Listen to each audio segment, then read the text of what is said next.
All right, so Jalen Hurts got to number 3 on the NFL Top 100 list. It's about damn time someone out there showed this man the respect he deserves, and I'm actually very surprised it happened. We're going to start with that. We're going to talk Eagles training camp. We might get to some Phillies talk as well. I got my main man, Marc, with me today, trending in the AM, right here on Philadelphia Sports Network. Starts in 30 seconds.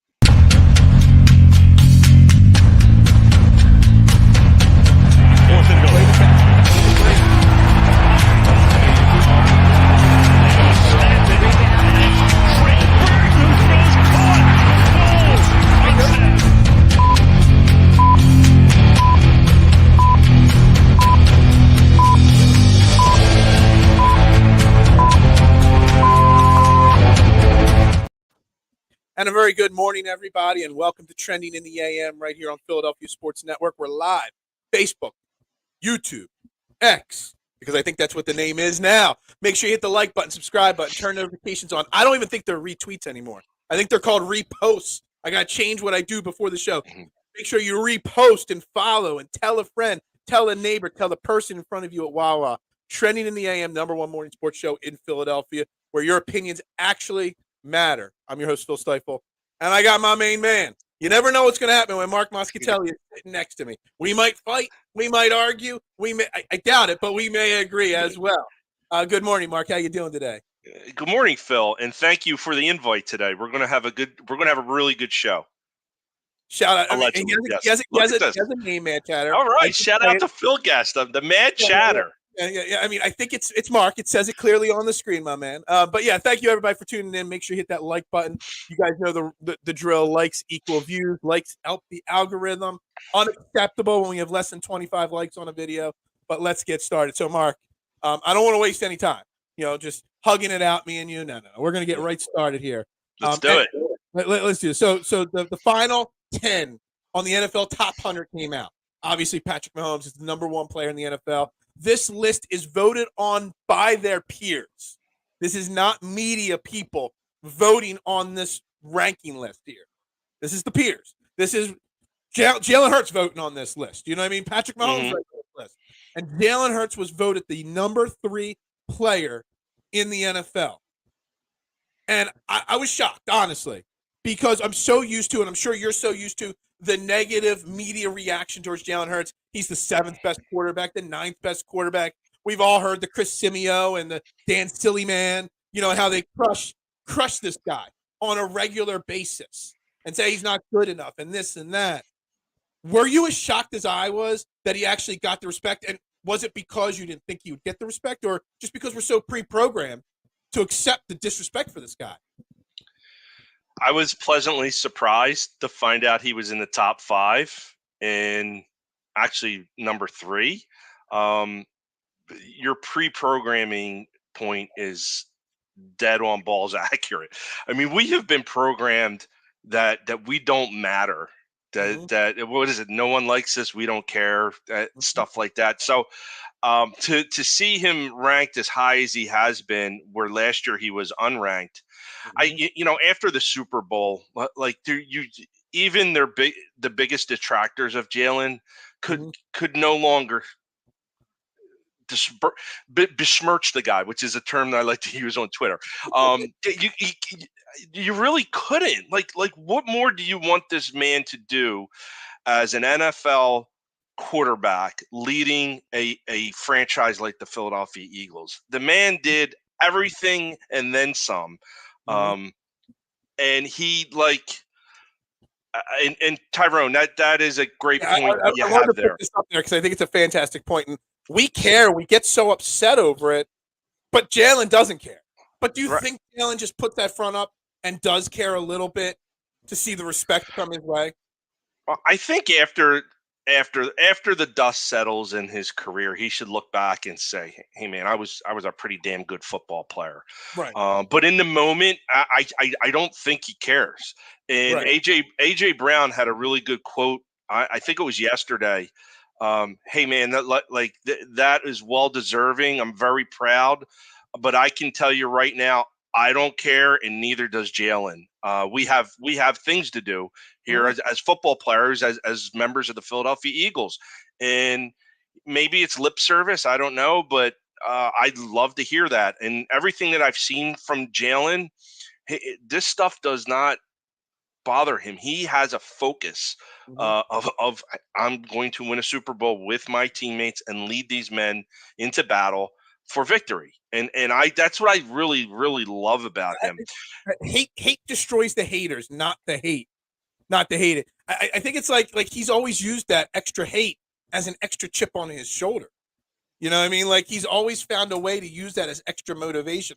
Always more to prove. Like, even if he won a Super Bowl last year, I would have said he would have found a way to dig deep and be like, well, it's not 2 Super Bowls. He always finds a way to motivate himself a little bit more. And I think that's huge. I mean, the volumes, just think about it. He just turned 25 the other day. Have we seen a 25-year-old athlete in Philadelphia with the maturity, the leadership, we're not talking about on the field success, just what he is as a person and the maturity level. Have we ever seen this in Philadelphia? Can you remember? I can't think of anybody. Allen Iverson was like 25-year-old Joel Embiid, 25-year-old Chase Utley or Jimmy Rollins. Well, maybe Chase Utley had that leadership in him, from an early age. I don't know. I don't think we've ever seen an athlete in Philadelphia quite like Jalen Hurts. No, Chase Utley is not Jalen Hurts. Chase Utley was a little bit of an introvert, didn't speak much, didn't say much. Jalen, like I don't know if you saw the 6-minute video that was posted out there in conjunction with his number 3 ranking. I mean, there's a lot of shots of him in the locker room, leading the locker room, and just like people like silent, listening to what he has to say, and him spouting off some really good wisdom for somebody as young as him. I mean, from an athletic perspective, I think he's been through a lot of adversity in college that has prepared him for the pros. And, he's drafted in the 2nd round, and after backing up Carson Wentz, who just got a huge contract, and then they put him on the field as a wide receiver. But and he had to work from that.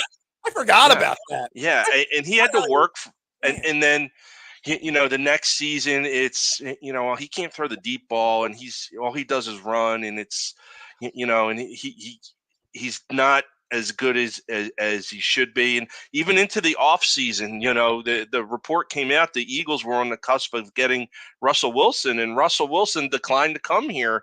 And what would have happened if Russell Wilson said, you know what, I do want to come to Philadelphia? It would have been an unmitigated disaster. Hurts would not have been here, but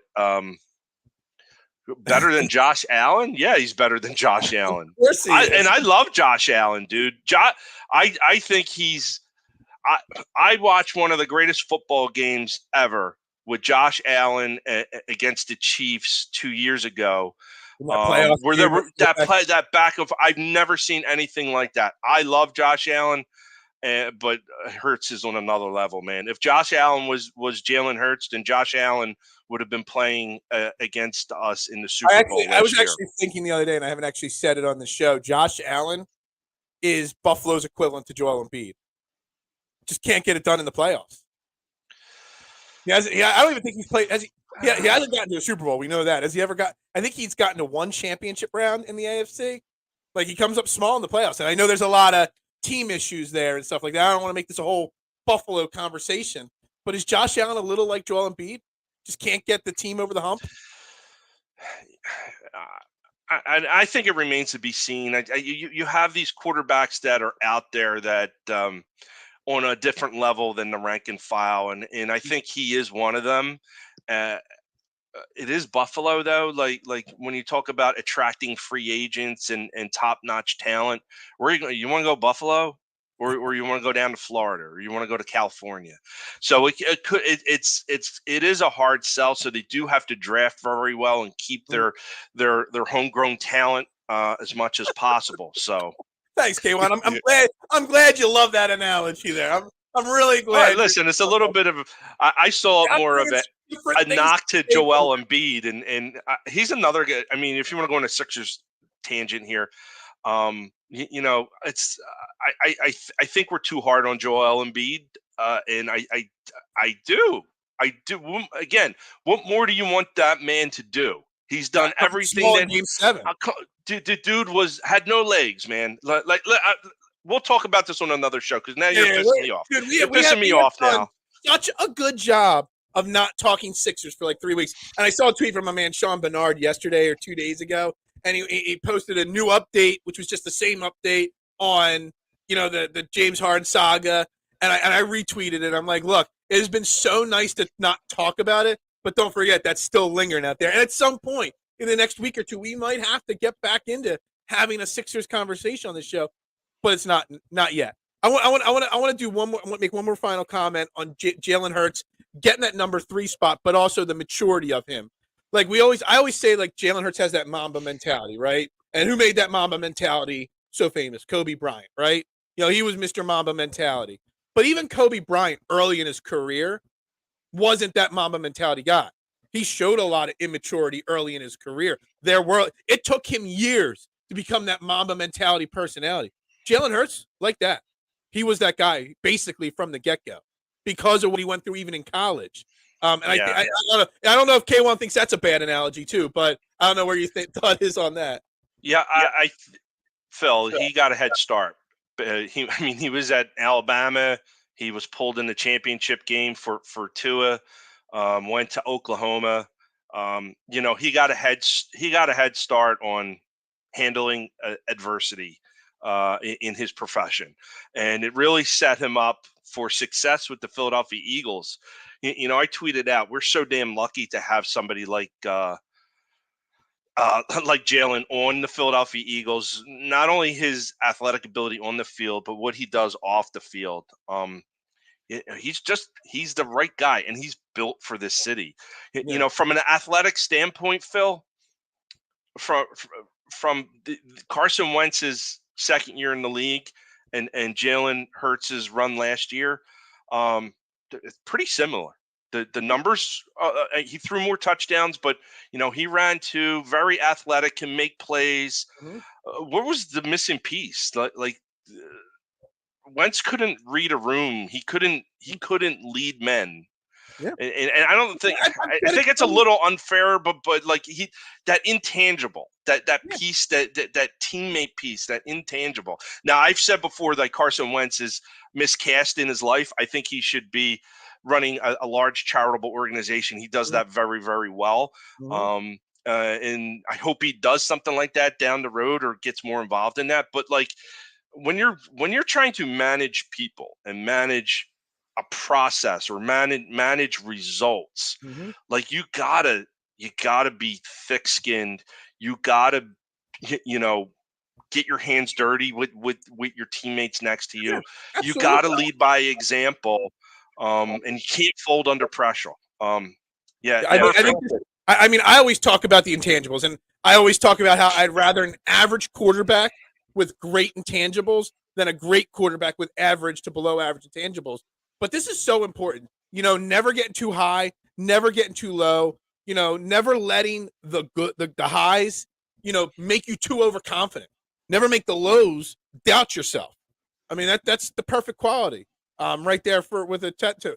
I don't know what Leos are. I mean, I know what it is, but I don't know if he's a Leo or not. I don't know none of that stuff, my man. I barely know anything about what I am. Jalen is a ripple threat.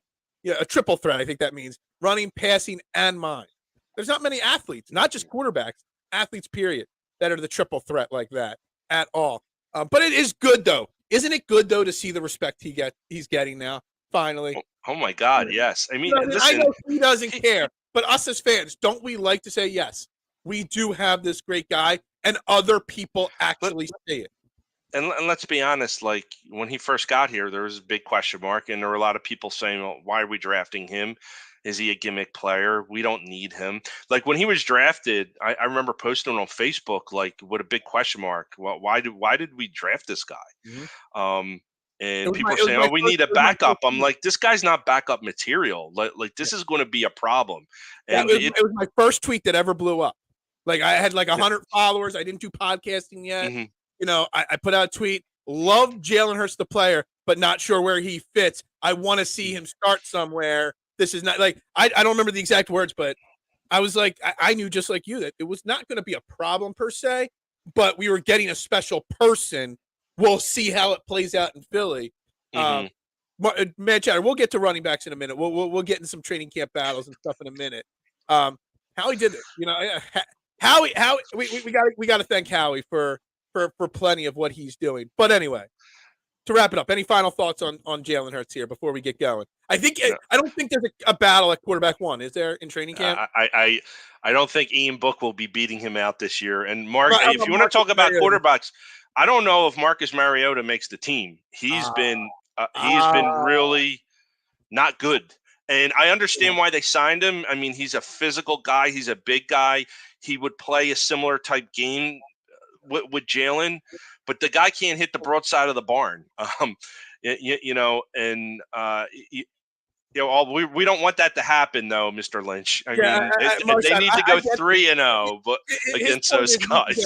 But you're 14-3, but those are our 3 losses, and we make the Super Bowl again. Jalen Hurts is happy. Now, Eagles fans want us to go 3-14 with the 3 wins being these teams. That'll make them happy, but it wouldn't make him happy. I will say I disagree with you that there is 0 chance that Mariota mid. He is very mid, but there's 0 chance Marcus Mariota doesn't make the team because I think there's going to be some surprise cuts this offseason. I really do before the camp ends from the Eagles' perspective. But all the surprising cuts I see, Mark, I'm making those decisions based off of the type of contracts they signed. Mariota was given a lot of money up front and a lot of guaranteed money for a backup. They're not just going to cut that. I forget what the number is, but it's a pretty significant amount for a backup quarterback to cut. And with the new rules in place where you can have the third quarterback, there, but, emergency quarterback, they're only going to have 2 quarterbacks on their starting 53, in my opinion. They only had 2 last year because they had Jalen Hurts entrenched in that number 1 spot. And now Jalen Hurts is going to be that number 1 guy anyway.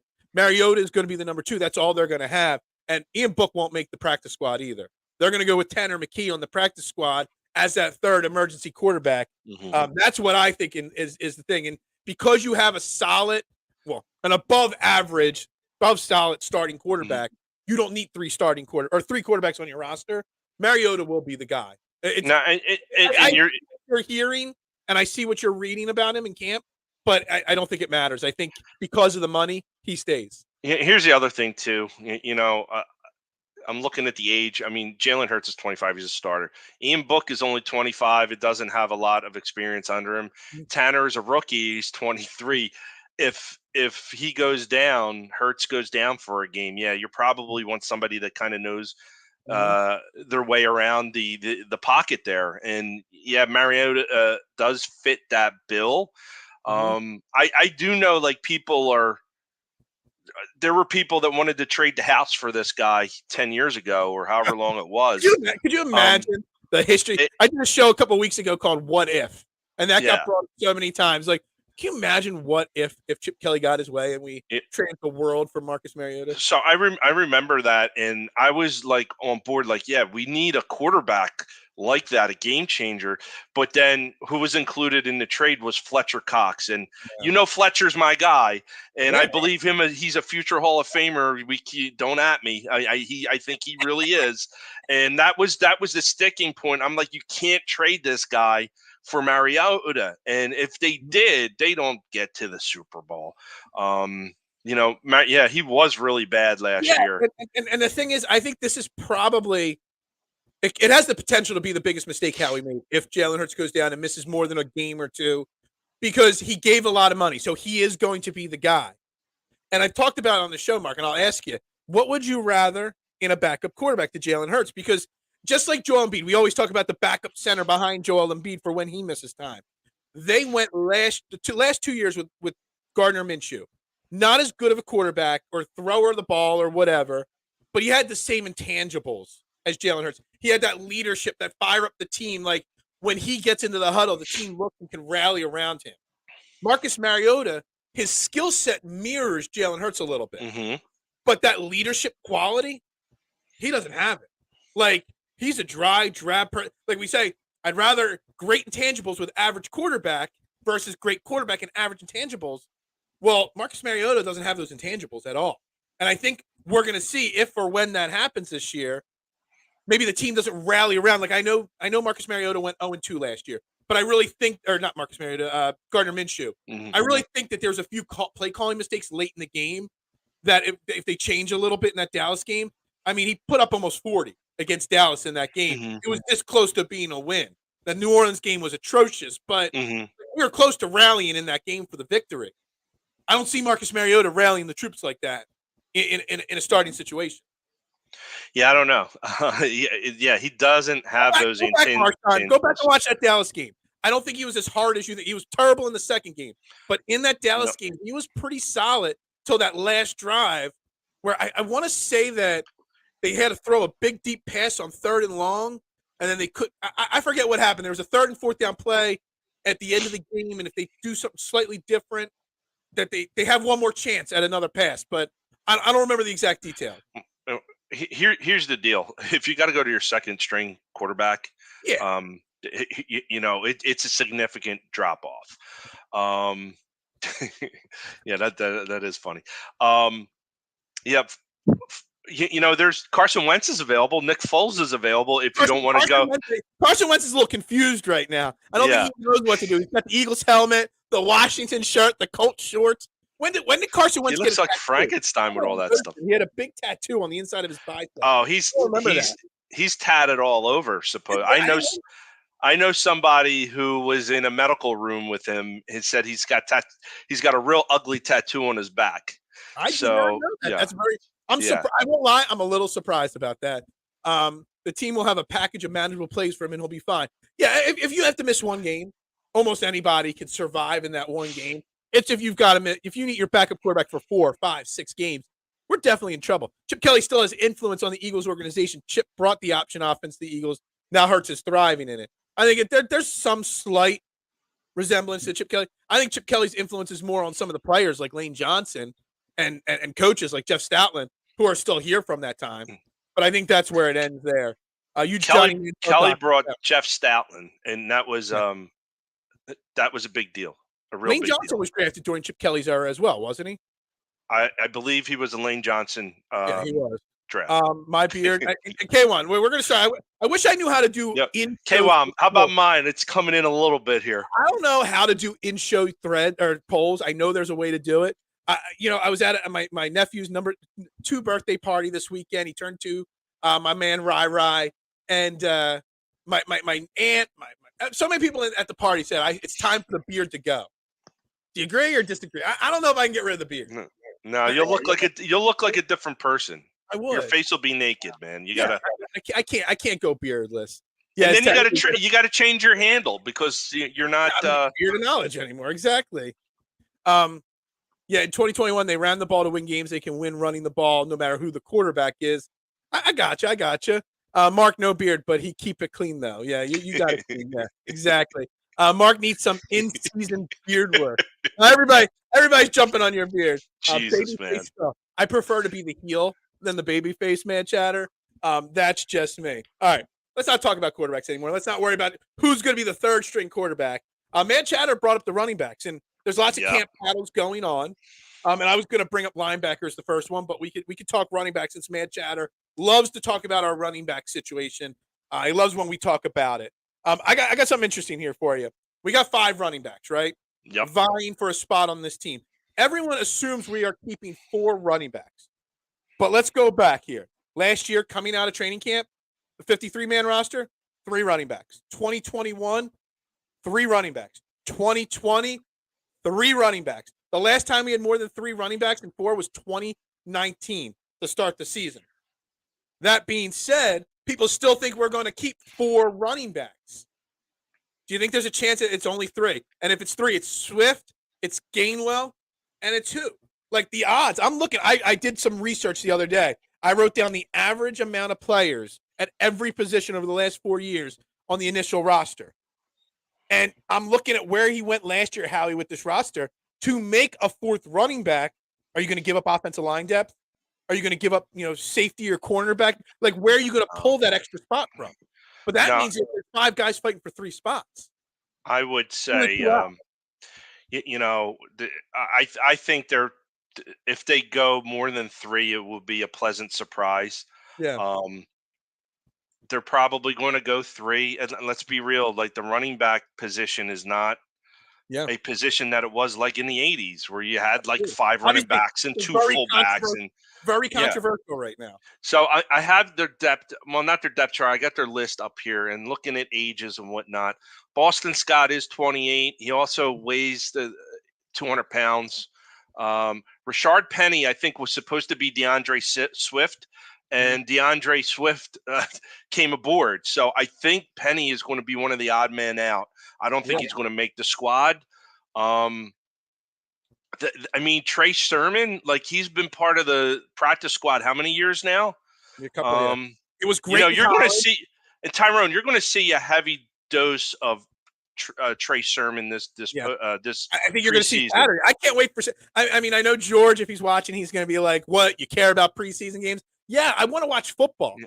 and I want to see what Trey Sermon looks like in a preseason game because I think he's battling. I think Boston Scott may not make the team. I think Boston Scott's the first guy to go, and then I think that third I don't. spot is Trey Sermon and Rashad Penny. Rashad Penny, you got to remember, is only. This is back to the why Mariota will make the team and Rashad Penny won't. You only have to eat $600,000 in cap space if you cut Rashad Penny. It's out of all of them, it's the least amount of guaranteed money is on Rashad Penny. Well, and that's why I think he's going to go. I think Boston Scott signed a free agent contract for like a 1-year deal. I don't know how much money they gave him, but probably more than $1 million guaranteed. Okay. I think with incentives it was $2 million. I think with incentives he's the most expensive running back on our team. But I think the guaranteed part is a little over $1 million. So here's the deal: if you cut him, where's he going to go? He's going to go to Dallas. He's going to go to Washington. He's going to go to New York. And I bet you New York probably signs him 90 seconds after they hit the button to say that he's released. Yeah. Do you want that guy to be cut and go to your competitors, especially the ones that will be vying for that NFC East title? And I got to be honest with you, it's going to be closer this year than it was last year. So I am a pro Boston Scott. I do want him to make the team. I could see him being edged out. Gainwell, Scott, Swift. That'd be if Scott makes the team. In my opinion, that means because they cut somewhere else and they go 4 running backs. I love this comment from Marshawn because I'm always crushing the Tyree Jackson fan base too. But yet I'm the one hyping up Trey Sermon all the time. And he hasn't gotten into a game. I don't think Kennedy Brooks has any chance, but Kennedy Brooks definitely has a chance at the practice squad, K1, in my opinion. Let's run through here. It would be a mistake to let Rashad Penny go. He is the most efficient running back. He is. But it's a number. Yeah, but he had a ton of injuries, didn't he? Yeah. It's in Seattle. In a situation like the Eagles where he's not going to carry the ball full time, I mean, I get it. Rashad Penny won't make it. Like Trey Sermon might make your practice squad. You know, someone like Kennedy Brooks would make your practice squad. Scott probably gets picked up, like you said, by a division rival. Rashad Penny will get a starting job or a bigger role somewhere else if we cut him. Would you be okay with a running back room of Swift, Penny, and Gainwell? I'd be okay with it. My only concern would be pretty light in that position. Penny's the heaviest of the guys. But honestly, Garrett Blunt, Jay Ajayi combo there was Swift Penny. So Tyrone, he plays special teams. He returns kicks. He's a special teams player. All things equal, he gets on the squad based on the contributions he does have on special teams. He's got a wedding to pay. Plus, do you want to be real, Tyrone? We play 2 games against the Giants. He absolutely murders them every game. We need to beat the Giants this year because they're right on our tails. So, yeah, dude, if I'm going to keep the guy that's going to keep my competition at bay, man, it's just the way it's going to be. Get this comment out of here. Stop it with the Zeke. Get that crap out of here. I predict Jalen Carter and Nolan Smith will dominate the second-team players in the preseason. I think there's a chance we don't see much of Jalen Carter and Nolan Smith in the preseason because I think their roles are pretty locked. I don't think you're going to see two. You might see a touch of Nolan Smith more than Jalen Carter. Jalen Carter might be first drive, and that's about it. Boston Scott to the Jags. Yeah, I can see You him know, going. that's actually a good Yeah. that's a good landing spot for him, and I would want him to do. I want him to be someplace like that. Watching in Australia. I love it. Are you What, having a Foster's down there, Randy? That's awesome. all I know is about Australia right now. For some reason, some Australian cook that cooks in his house, his reels keep popping up on my Facebook page, and he goes, "Hey, hon, what do you want to eat?" And she says it, and he does, and he cooks it. That he's on my screen all the time. Zeke, no, don't worry. There's only one crazy person in the comments. Hey, real quick, before we continue on with these comments, we're at 13 likes on Facebook or YouTube, 3 on Facebook. Pound that like button, pound that share button. Likes help the algorithm. We got lots of great stuff to talk about today. So keep hitting those comments, but keep hitting that like button for me, guys. Penny is practicing kick return. Rashad Penny is. There's a lot of people practicing kick return. And don't overreact to the A.J. Brown doing it. A.J. Brown is not returning kicks. A.J. Brown said yesterday after practice that he likes to go out there on opening kick returns when it's part of the beginning of practice. It helps him get into the flow of practice a little bit, catching some returns. That's the only reason why he's doing it. He is never going to do it. Mad Chatter wants Boston Scott on the Bills. No Foster's. Yeah, honestly, Nope. Randy, I've had a Foster's once or twice in my life. It is a god awful beer, in my opinion. From what I remember, it is not good. Rashad Penny was a great kick and punt returner in college. I don't know that, but if that's the case, yeah, maybe that would work. What do you think? I do think we have a lack of talent there, but we don't. They really don't kick and punt return like they used to in the league anymore. Mhm. So I mean, they're trying to do away with it completely, aren't they? yeah. Well, I've heard that that the NFL may try to adopt the XFL's kickoffs, which is a little unique, and it makes it a lot safer, but also a lot more action. Mm-hmm. Right now, the action is really kind of taken out. Mm-hmm. Penny didn't sign here to be a kick returner. No. Penny signed here to be RB1, and he was probably going to be RB1 until DeAndre Swift was made available, and Howie made a move that he had to make, and it's kind of thrown their plans in the running back room a little astray. So I think they really had a plan, and then Swift changed it, and I think DeAndre Swift is going to have a much more bigger impact on this offense than people really like usage wise. Like he's not going to be the Miles Sanders level usage, but between the running and the receiving out of the backfield, people think it's going to be pretty like 50-50 between him and Gainwell and like 30 of Penny. No. It's going to be 65-70% DeAndre Swift and then Gainwell and then a sprinkle of whoever that third guy is. Because as long as he stays healthy, DeAndre Swift is young and effective. I've even read rumors that Howie's already trying to work out a long-term extension for DeAndre Swift before the season starts so that you can get him cheaper. Because that's what Howie does. He locks people up before they hit their peak value so you get them at a cheaper deal. Like I've heard like instead of just this year, which is his last year, extending him for 2 years at a couple $1 million a year. He's already talking about that. That's how much they have confidence in DeAndre Swift. And that would be unheard of for it to extend out a running back here at the Philadelphia Eagles. And it is a dying position. It's just you throw the ball all day long. It's just not something that you invest your money in. But in Tyrone, you're going to see that. You're going to see all the players that are on the bubble or vying for a spot on the roster will be playing the preseason games. Yeah. You're not going to see your starters or your backups playing really because they've more or less made the team and they're getting their reps in practice. We will get, on Friday, we will get into the preseason game and who we expect to play, who we don't want to see. Because of fear and stuff like that. We'll get into all that on Friday. You just made a case for Boston Scott to be on the team because of kick returner. Now Penny gone because kick returning isn't important. Drew, somebody has to do the job. Yeah. Boston Scott has been doing the job. Penny did not come here to be a kick returner. Yeah. It's a little bit different. How he made the equivalent of a spread bet in roulette. If we can get one season of production out of either Penny or Swift, it's a great bargain. I agree 100% with you, K1. I mean, we got two guys. I mean, hell, what did we spend? We got 5 running backs. Well, 6 if you count Kennedy Brooks. I think combined they're making under $8 million. I think Howie's spread his money out pretty well there. If one or two of them do well, that's pretty good. If they believed enough to have Penny as a starter, then why get rid of him? Why not keep a dynamic back? He is better than Scott and Sermon. Well, that's what we're talking about. They're only going to keep 3, Drew. If the numbers that have happened over the last 4 years are true, they've only kept – it's been 2019 was the last time they kept more than 3 running backs. If they were keeping 4, I could see them maybe doing Scott and Sermon. But if they only keep 3, it's obviously Swift and Gainwell. Then it's either Penny, Scott, or Sermon.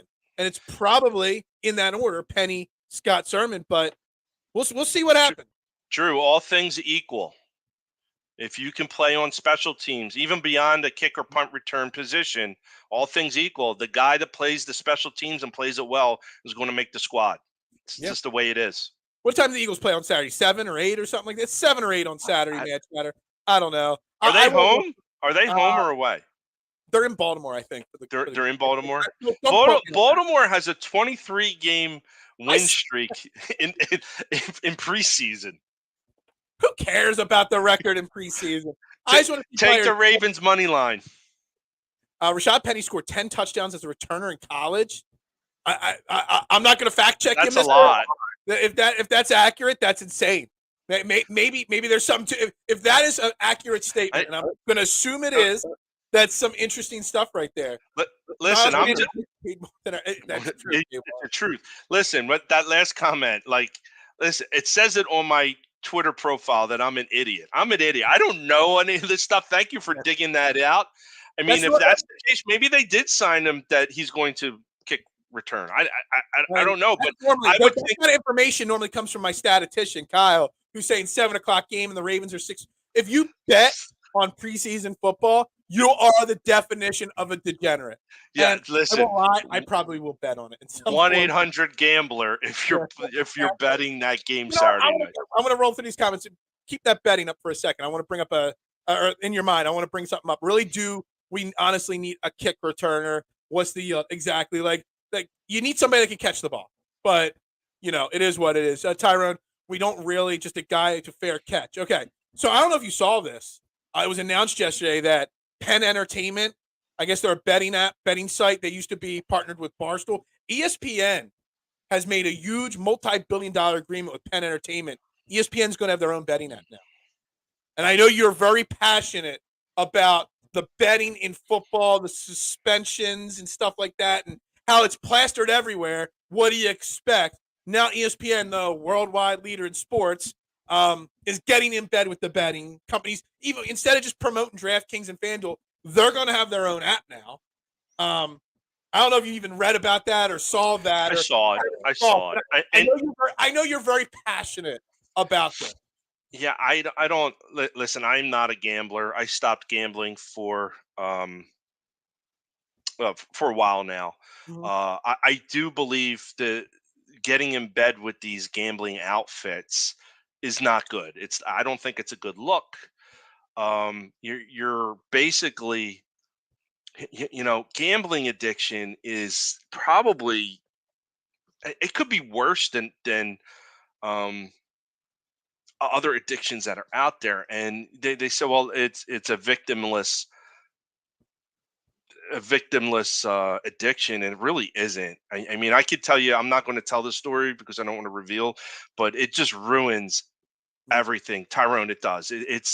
I think you've had to worry about the integrity of the games for a bit now, since the NFL has gotten in bed and the NBA has gotten in bed with these betting outfits, and it doesn't make putting teams in Las Vegas like that was a big no for just a long time. And it's just like, hey, greed killed. It really does. And that's why you're going to greed reason to it.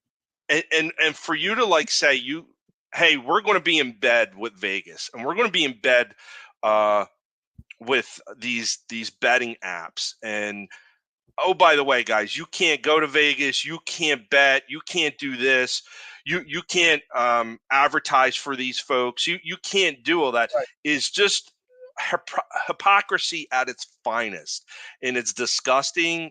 I hate it. It may be the downfall of some players and maybe some teams. Like you can't do it. Like you I really, also I there's brought it up. some things you got to draw the line on. Kaiwan, you're right, man. I Like said this last night that ESPN is a trust, sinking ship. I would not trust the ESPN betting app probably because the Mouse House is behind it, and the Mouse House has so many mouths to feed. Like you look at DraftKings and their odds, how they're different from FanDuel, and FanDuel's different than BetMGM. They do a lot. I just don't know how long it'll take me to trust an app like ESPN on their. I'm sure they'll email me with some promotion and I'll fall. I'll deposit $50 or whatever. But I'm a baby better. I don't have to worry about falling victim because I don't get involved in that stuff. Oh, Mark, first time ever when you're on the show. Thank you, Mister. I appreciate it. Penny scored 7 kick returns and 1 punt return in college. I rounded up to 10. Forgive him. He rounded up, so he can't. He had to make the super chat donation to apologize for his rounded up numbers there. That's a lot. I mean, and then remember, you're in college 3 years, 4 years tops in most cases. That's. I mean, man, Chatter. I don't like to get into the rig conversation. If you know Right. who Mr. Dunaghy is, the ref from the NBA. He's from my neck of the woods. He went to school with my brother. Different grade level, but pretty close to each other. I mean, there is rigging in sports. There really is. All right, yeah, Mad Chatter. Let me put this out here. Does the mob get count? Yeah, the Philadelphia mob will be sponsoring the Comeback Player of the Year award next time around. But let me get back to what you just said about does the NFL fix the Super Bowl or stuff like that. I've said this for a while now. These leagues have a certain narrative that they want played out through the course of the season. Mm-hmm. And while they don't outright say fix this game, they put certain referee crews, certain situations. Maybe they don't call a game. Maybe a schedule. They set up a schedule a certain way for a certain team to increase the odds of having their narrative play out. And I firmly believe that they really do steer the game. They don't affect the final outcome 100%, but they will steer a game. And I truly do believe, like, especially when you look at the NBA and when, they assign certain refs to certain matchups because how the refs like to call a game. Like, they know what they're doing when they're doing it. I don't know, Mark, have you ever watched the Netflix documentary on Dunaghy? It's out there. It's on my, to watch I watched list. it on a plane ride on one of my vacations last year. And because, I'm from the O'Hara area, my brother went to O'Hara. If I didn't go to private school, I would have gone to O'Hara. That's just my neck of the woods. I mean, it was pretty there's a lot of honesty, I'll just say, in that documentary. And I would recommend it to everybody that's watching for sure. Point shaving definitely goes on. I didn't want to get deep into this, but I did want to bring it up. The missed calls over the past few years definitely got me skeptical. That's why, Judlin, the skeptic in me. Jalen Hurts. It's a great name. The skeptic in me is why I don't bet. Like when I was younger, when I was 18, 20, I had a bookie. I was betting 100, 150, $200 a game. And I was winning. Now I bet $5 a game, $2 a game. When I pick my golf picks, which Xander Schauffele is winning the FedEx St. Jude Championship. I know you guys don't like golf, but this week's event is sponsored by St. Jude. If you want to, instead of betting or deposit on ESPN's, gambling app, make a donation to St. Jude. I mean, that's all I can say. It's a great cause to support right there. And Xander Schauffele is winning this week. Just, I got him at 18-1. I just don't bet. I bet like $2 at 18-1 for Xander. I just do it for fun. Something to validate my picks and stuff like that. But look, it's happening out there. It is. And that's why I don't bet big.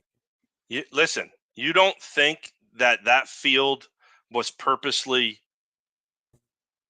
made, that field in the Super Bowl, to slow those teams down?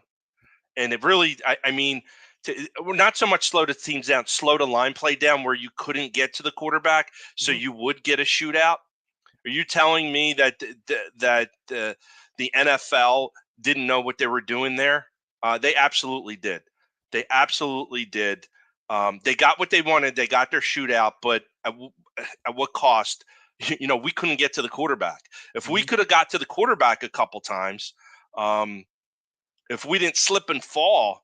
And listen, you might be saying, "Oh, that's sour grapes, Mark." But it's real when you start talking about the narratives that they want, and then you're looking at these betting apps in Vegas, and then you look to see what happened to your team. Like that is like you start becoming a conspiracy theorist and tinfoil hat wearer. But I do think there's a lot of truth to that stuff, and that's why they want to probably keep Buffalo as those lovable losers, because once they win, they lose that narrative. I think it's a funny comment here from Man Chatter. It's rigged. Why do you still watch it? Because it's still football. You know what I mean? It's like we're sports junkies. We can't not watch sports. Like we just can't help ourselves. Rigged or not, we can't help ourselves. Why do you watch WWE or Monday Night Raw or Dynamite or Collision AEW? Because we're degenerates. We can't help ourselves. Well, you have to understand too that sports is entertainment. Our female population has The Bachelor and Bachelorette and all those types of shows. There's some guys that watch that stuff too. We got sports. Shit, I was watching the Media Little League beat the hell out of the Washington D.C. Little League. Special shout out to Media Little League in Delco County with the big win. Delco with a chance to represent in the Little League World Series. I love that. All right, I want to get. We got so sidetracked. I confess my powerlessness to the NFL. All right, that's why we talk about third string quarterbacks here on this show and fifth string running backs. So let's get back to the Eagles.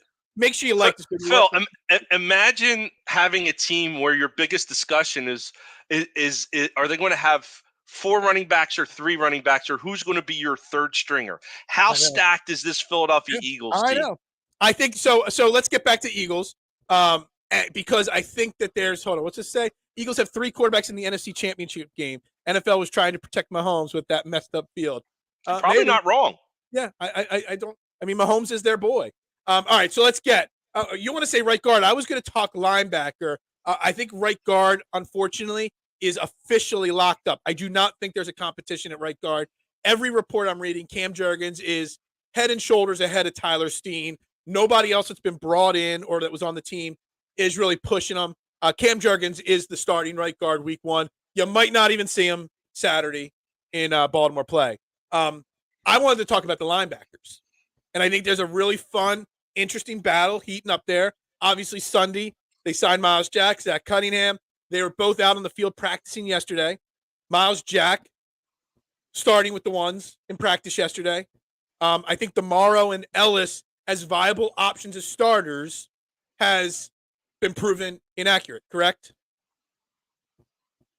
Yeah, when they were putting Steen at right tackle to get him more experience as a backup, I mean, that just proves that Steen is not starting at right guard.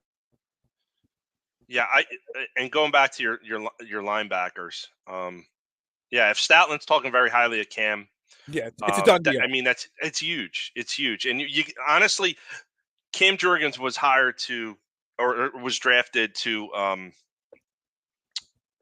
become Jason Kelce, and Jason Kelce hasn't decided to retire yet. But you have this talent that's on your team. You gotta get him on the field, and I think they're doing the right thing, moving him to guard, and he's going to be fine. Again, as long as Jeff Stoutland is on this team as in a coaching role, I don't have any issues with what rolls out on that offensive line, because even if there's a guy that is a project, as long as that guy has an inkling of talent and wants to be a great player, I think Jeff is going to help get him there. So I'm not worried about that offensive line whatsoever. I think they'll be fine. I think this is a very interesting comment. We're putting a lot on Sean Desai's lap. You're trying to figure out what Nakobe Dean is. You gave him to start 2 guys in Morrow and Ellis that shouldn't be starting in the NFL as linebacker. You got a lot of developmental pieces like, Kelly Ringo and Sidney Brown in the secondary. There's a lot in his plate right now, Sean Desai, and he's not been successful in the NFL yet as a defensive coordinator. I really think this linebacker crew, how it shakes out, the fact that they brought in Jack and Cunningham so soon, when Howie Roseman's move is wait till camp cutdowns happen normally, I think it really goes to show how much they've realized very quickly that they've undervalued this position this offseason. And I said it 100 times, Mark, and I don't know if you agree with this or not, but Nakobe Dean should be the middle linebacker. He got the green dot right from the get-go. But by putting Morrow or Ellis next to him, not only does he have to learn how to be the green dot and the leader of that defense, but he's also got to keep his eye on the other guy that's not as talented next to him. By then upgrading that position, it takes some of the pressure off of what Nakobe Dean has to do and has to accomplish. Yeah, I think they got into camp hoping that, all right, this is our linebacking core. We'll find our starters out of this group. And I think Nakobe has been a little bit underwhelming at camp. And obviously the guys that are playing next to him, they miscalculated on that. And that's why you see these kind of high profile signings. I mean, Myles Jack is only 28. Zach Cunningham is 29. They've had pretty decent careers. Now, are they completely spent, and that's why they weren't on rosters this year? Probably more so that than anything. But for what you are going to need them for, I think they could be perfect fits. I would think both of them make the team. I think especially Myles Jack. I mean, he's got a pedigree, man, and where was he at last year? He was at Pittsburgh, right? Pittsburgh last year had a little over 100 tackles. Really wasn't effective. He was okay. He was a decent linebacker. He wasn't great. He wasn't bad. But the thing is, like, the way I'm looking at it, I was reading a report yesterday or today about yesterday's practice. I mean, they're so lacking confidence in Morrow and Ellis and maybe even Dean a little bit that they bring these guys in. Terrell Edmonds, who is struggling to hold on to a role in the safety room, they're playing him as a small ball linebacker. I mean, he's 6'2", 210 pounds. He could play a small ball linebacker role in as a coverage line. That's how little confidence they're trying to positional flexibility with a guy that was brought in to be the starting safety, but now they're giving him reps at linebacker because they lack so much confidence in what's going on in that linebacker room. Yeah, the just like the running back on the offensive side of the ball, the linebacker position has devolved into just something that the teams feel like they could just plug in certain players, and they have to be a hybrid type where they can cover as well as stuff the run. And you're going to play a lot of two linebackers. It's just the way that these defenses are set up now. You don't see traditional 4-3s anymore. It's just this 4-2-5 format and you have that safety that usually plays that role of that hybrid. But if you have the biggest question mark, it's probably at linebacker on the squad. But Patrick Johnson went down. Have we gotten any news? Is he out for the season? He is not. The most of the rumors that I'm seeing right now, he's not out for the season, but he will not be ready for week 1. And he's not a major part of the defense, but he was a guy that played a role. He was a guy that came in 5-7 snaps a game, got after the quarterback, did his role. There have been a few little nicks and bruises starting to pile up already in camp this year. Yeah, and he's a special teams player too, and I don't want us to forget about special teams because you want to talk about a coach that probably should have been let go after the season, and it is it was Michael Clay is his name. And special teams was our weakness. You could say that it put the nail in the coffin in the Super Bowl for failure to cover on the punt return. So let's not forget about that too. And you need players that can play both special teams and be starters or significant backups. To the nicks and scratches and dings of our players, that's my biggest concern. We went through a whole season last year without really any real major injuries. Yeah. Can that happen 2 years in a row? Can that happen in camp where nobody gets hurt? God, I hope so. I hope that because that's what really set us apart from all these other teams that we played in the playoffs. Like the 49ers, they were down to Christian McCaffrey trying to play quarterback. I mean, had they had like Jimmy Garoppolo in there ready to go, I think that's a different game. So are we going to be that lucky from an injury standpoint this year?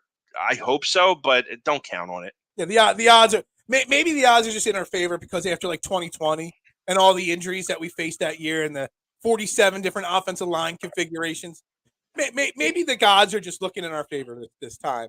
No. So what we do a lot of, man, chatter, is we have 5 linemen. You got your 2 or 3 defensive tackles. You got someone like Brandon Graham or Josh Sweat on the outside. You got Hassan Reddick, who is technically a linebacker. And when you're doing your 53-man roster predictions, and we're going to talk 53-man roster predictions at this point, maybe tomorrow a little bit more. Like, got to remember, last year we kept 8 linebackers on this team, but Hassan Reddick was one of those. So Hassan Reddick and Nolan Smith will count towards the linebackers on the 53-man roster, even though they're not really linebackers. Now, Reddick does drop into coverage. I did see reports yesterday that Nolan Smith was dropping into coverage a lot in practice yesterday as well. I know people aren't excited to hear that, but that's just the nature of the beast at this point. We run a very creative 5-2-4, you know what I mean, kind of defense, hybrid type defense. And I think that's what people got to understand. 3 defensive tackles and 2. Yeah, it's basically a lot of our defensive tackles aren't even defensive tackles. Someone like Milton Williams, he can play outside or inside. Fletcher Cox can get after a quarterback. Obviously, Jalen Carter can get after a quarterback as well. And Hassan Reddick is great. He is fantastic. Extremely underrated on that top 100 list, by the way. The defense is a little different, than it is. Yeah, it's no longer like 4 3s or 3 4s it is. And you put 4 or 5 wide receivers on the field, then you got 6, maybe even like 7 defensive backs out there. It's just crazy. And again, your positions that used to be important are no longer. Your running backs, your linebackers. Safeties used to be an afterthought. Now you need to have some really decent safeties on that field as well that can cover as well as play up the line. So the game is evolving. What did I say? What's the saying? Adapt or die. If you don't in life, if you don't change, if you don't work to adapt, you're going to be left behind, man. And it's the same thing on a football field, man. Adapt or die. I want to say, and unless we get to that $500 super chat, we are going to spend the last 10 or 12 minutes talking baseball. I know you guys don't like talking baseball, so if you don't want it, $500 super chat keeps baseball off the conversation. But for a few more minutes, you're talking about adapt or dying, and you see that the Eagles cut Davian Taylor. But all the reports coming out of camp is Kayvon Wallace and how great of a camp he's having. He's learning different things. He's getting reps with the one. There's a big difference between what Davian Taylor wasn't adapting to and Kayvon Wallace all of a sudden adapting. I love the story behind Kayvon Wallace. Everybody's written him off, including myself, probably you. And here he is, potentially a starter on this team now. Not just, making a roster spot. Right now, he's a leader in the clubhouse to start at safety right now. Isn't that like a great story?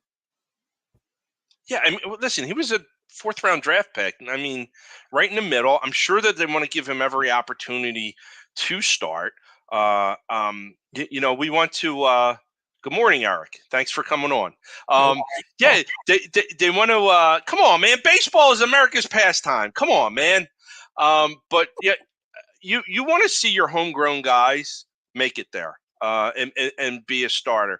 And again, does he play special teams? Does he play it well? Yeah, I mean, we need guys that can do both. We do. I think there's a reason why you see Terrell Edmonds kind of veering towards linebacker to give some flexibility because Kayvon Wallace is coming to camp healthy, in shape, learning, improving, working. And then you got a guy who Davian Taylor was a 3rd-round draft pick. Obviously, shouldn't have been a 3rd-round draft pick, but was. And he couldn't keep on. He couldn't hang on. They had to go get Myles Jack and Zach Cunningham because Davian Taylor couldn't adjust. He couldn't, put the extra work in. I don't know what it was with him, but I love, the success story of a guy that's down on his luck, hitting rock bottom.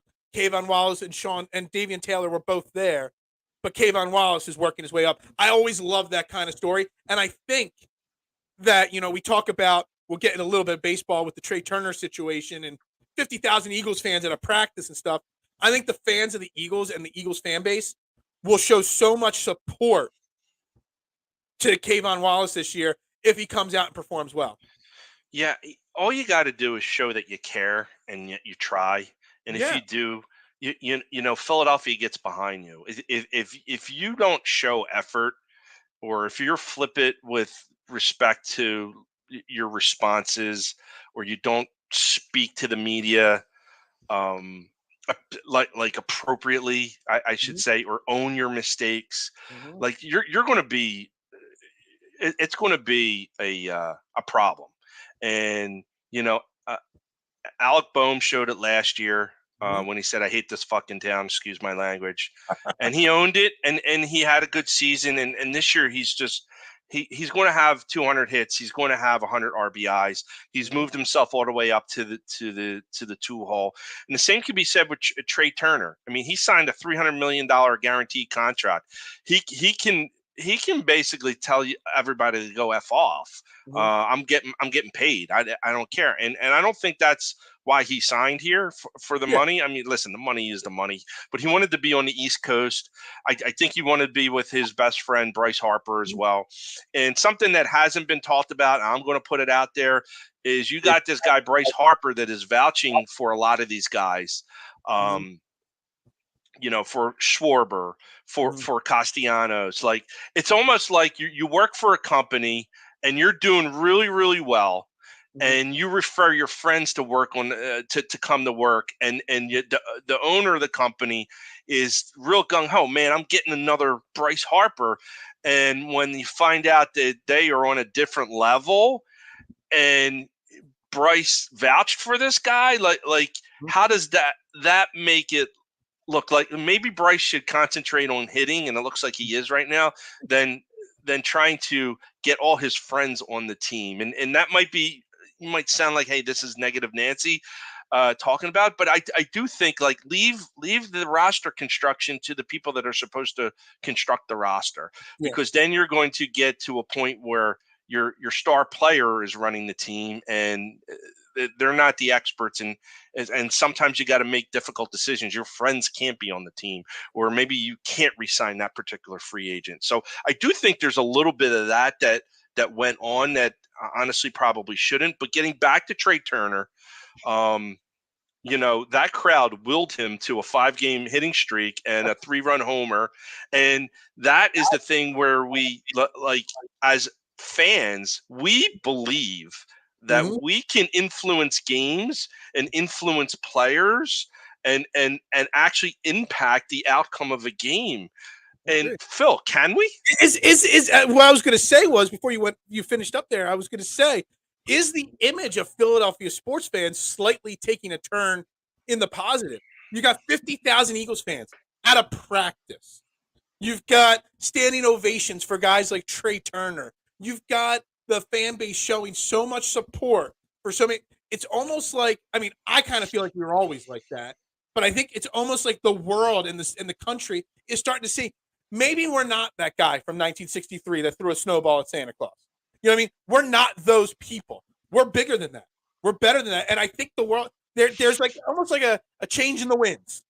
You know what I mean? That people are realizing Philly's and as you see that, not just in baseball, but in all sports, as our reputation changes, you can't tell me that there's not athletes in all the major sports that say, I don't want to go to Philly because of the fan base, but I would love to play with Joel Embiid or Jalen Hurts or Bryce Harper, but I don't want to because of the fan base. Okay? As that winds change, as the tides change on the perception of us, and we're seeing it more play out on a national level now, it might actually help our team's big picture. Is that possible? Like a possible thought process there? I think when you have Bryce Harper get on the radio and say, I wish I would have been here when I started my career. I do think that when these players talk to each other, um, they have these conversations that, hey, don't listen to what you hear in the national media. This is a great place to play. These comments are unbelievable, I'm man. loving these times. I love John being in here, man. What is up? And man, you used to be such a skinny little boy. What happened to you, John? You talking about practice? You are talking about practice. But yeah, you guys all hate baseball. It's the national pastime. You have a team that has an 85% chance right now of making the postseason, coming off of a World Series run that really wasn't expected. And I don't understand why there isn't more love for this team. They're still playing very well. They're very frustrating. Don't get me wrong. They should have won game 2 yesterday. And but they are, I mean, they're going to hit the top wild card seed.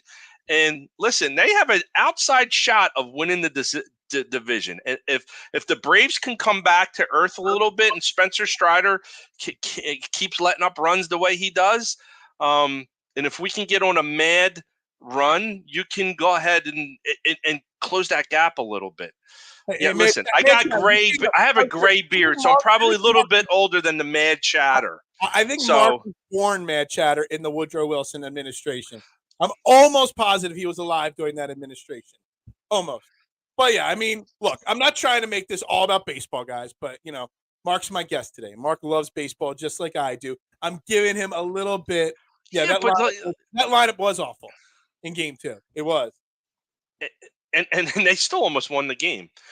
They do have to get more timely with their hitting. I think they wasted all their runs in game 1.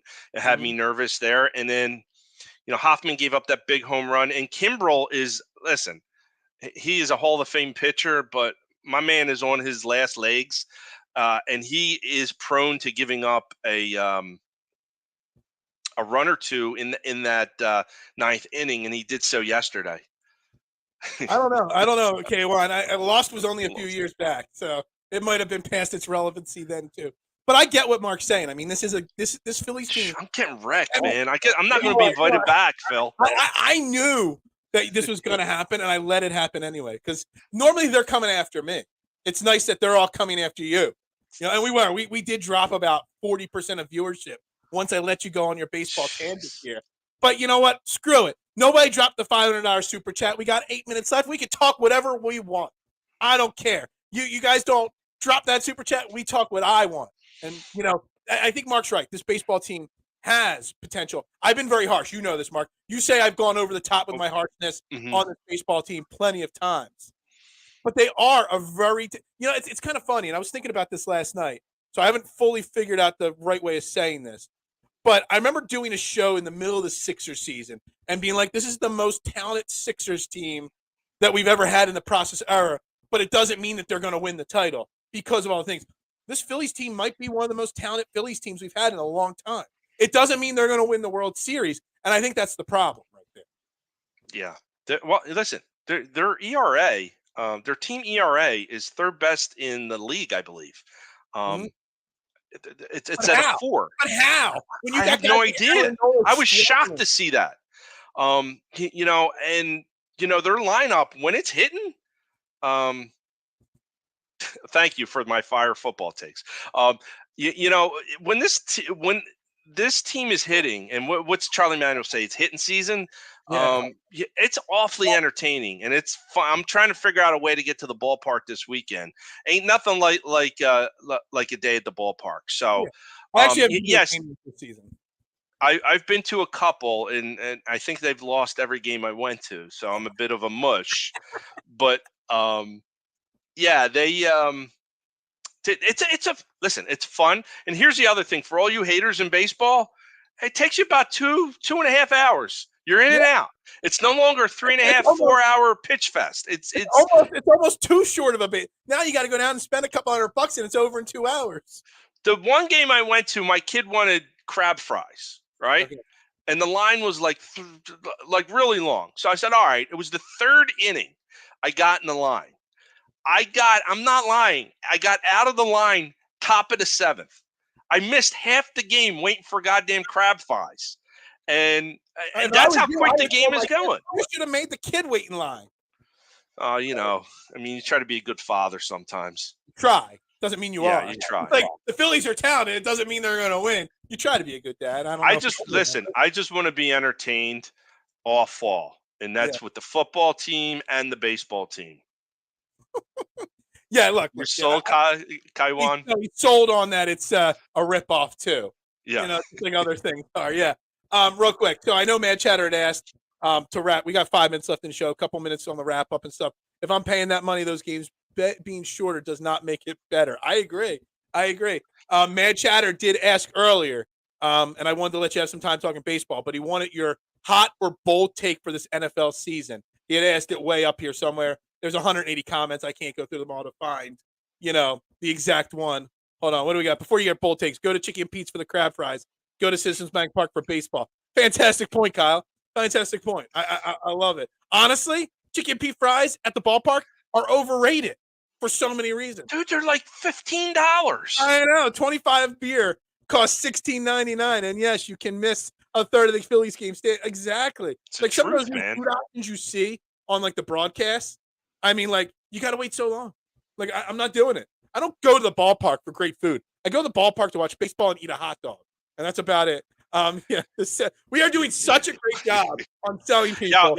The last game, I went to the Phillies Brewers game a couple weeks ago, and I had a suite, which is awesome, and they had Shake Shack burgers and shakes. Yeah. Dude, I must have had 2 burgers, and then they had like the milkshakes were there too. Mm-hmm. That. If you're going to go to a ball game, that's where you want to go, and it was all free. That's the best part. It's all free. My go-to when I go to a Phillies game, it's not even a hot dog. It's not the crab fries. I go to the Hatfield sausage and get myself a sausage, peppers, and onion sandwich. And the line's never long. I'm in and out of that line in 3 minutes, and I got myself and I put a little mustard or something on it. That's my go-to. I love a grilled Italian sausage sandwich. I love it. So he wants a hot take or a surprise cut for the Philadelphia Eagles. You could do a hot take on football, period. Nick, I don't. Me on that. I'll give a hot take. I don't think if they win 12 games this year, it's going to be a lot. I do think they win the division. I don't know if they'll take the number 1 seed. And the reason why I'm saying that is there is a Super Bowl hangover. Look at the teams that have made the Super Bowl for the Philadelphia Eagles. That following year is a little bit of a disaster. Mm-hmm. In 81, they went 9-1, and then they finished 10-6 and lost at home. Mm-hmm. In 05, they were 6-10 and didn't even make the playoffs. In 18, they had a disaster again. A quarterback, they snuck into the playoffs and an excruciating loss against the Saints. So I'm not expecting a Super Bowl win this year. As a fan, I want them to win, but I think I think they fall back down to earth a little bit. They now have a bigger bullseye on their back, especially within the division. It's not going to be an easy season. Again, I do think they win the division. I'm not sure if they get the number 1 seed, but we'll see. Well, who would you? I mean, I actually, if they win the division, then this wouldn't be accurate. I actually think Dallas has a better chance at being the better team or the number 2 team in the conference over the 49ers. I think people sleep on the Cowboys a little bit. They still have a really good defense. Dak's better than people realize. If I'm talking realistically speaking and all. And I agree. I think the 49ers are frauds. I think the organization is a fraud of an organization to an extent. If the Eagles aren't the number 1 seed, is it going to be 49ers then? Because if they're winning the division, if they can get else other than the 49ers and Cowboys, really. If they can get their quarterback situation taken care of, they could be a problem. Because you got Brock Purdy was the last guy drafted, and they rode that man to the NFC Championship game. I think Jimmy Garoppolo is a hell of a lot better quarterback than him. Mm-hmm. They got to Super Bowls with that guy. Mm-hmm. So Kyle Shanahan is a really good head coach and is really good with quarterbacks there. If they can get that situation,